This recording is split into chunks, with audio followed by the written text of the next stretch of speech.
Hey everyone, it's Nagpal from Remax Hallmark, and this is an update for all my landlord and tenant clients for the month of April 2020. I'll start off by a general summary, then I'm going to kind of get to the more specific questions. We are seeing a divergence in the downtown Toronto market versus the GTA. The inventory of condos is building up. So, typically speaking, November, December, Jan, Feb are typically the worst months to rent out your condo as a landlord. I was seeing this inventory build up in downtown Toronto. Outside the Toronto market, it's slightly different. And if the latest numbers came out for the month of April today, one bedroom condominium apartment rental transactions were down by 58%. Two bedroom rental transactions were down by 55%. Average rents for one bedroom and two bedroom apartments were down on a year over year basis. Average one bedroom rent was 2107, which is down 2.7% compared to 2019. And average two bedroom rent is down to 2705, which is 4% below 2019 April. This is interesting.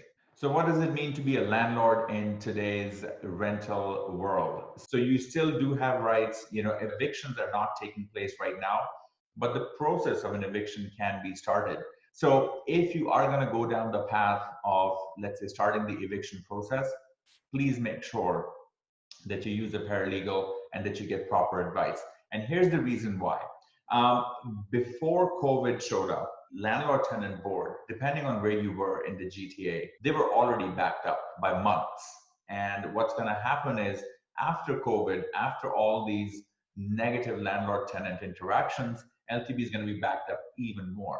So the last thing you want to do is serve notices to your tenant and find out only at the time of the hearing that these notices are inadmissible, or that there was some type of clerical or administrative error and now they're being thrown out. So you do want to make sure that you use a paralegal, get the right advice. The next thing I want to mention to the landlords is try to come to an agreement with your tenants. Even if it's not the full rent, perhaps you can come to an agreement on partial rent and the rest of it can be deferred. But you do want to sort of work with them at the moment because you don't want to get into this whole confrontation at this point. Be compassionate, try to understand their situation, and kind of work together. I'm sure if you work together respectfully, amicably, you will be able to find a solution. And if all else fails, and obviously you have the whole legal recourse that you could go down with, you can also reach out to your bank for mortgage deferrals and to the city for property tax deferral. So again, depending on what you're looking to do, mortgage deferral is a good idea if you're going to be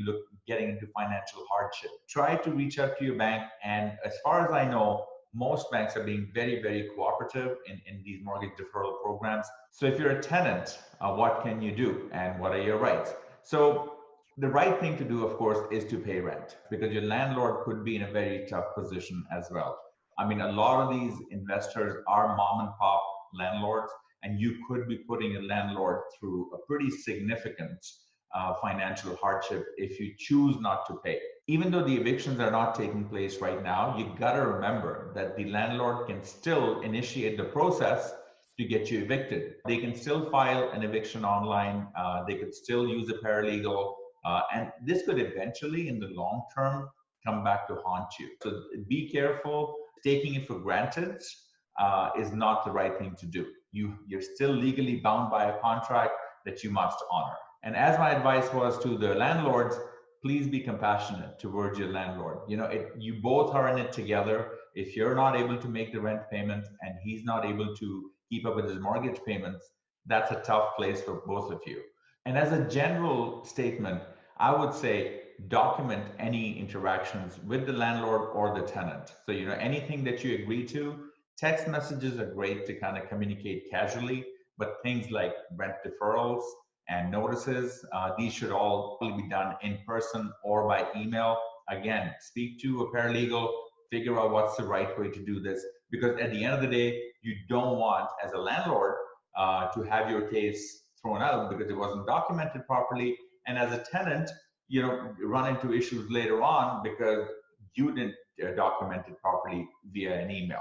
So we'll continue to watch the market supply. I do think the rental market is going to get impacted more than the resale market will. So we will continue to watch the market downtown, of course, and also in the 905, and we'll keep you posted with regular updates. So that's it for the rental update from my side for landlord and tenant clients. If you have any other questions, please feel free to reach out to me. If you are interested in some other updates on the rental, on the resale market, pre-construction market, or on the mortgage rates, please click in the other links in the email to watch those as well.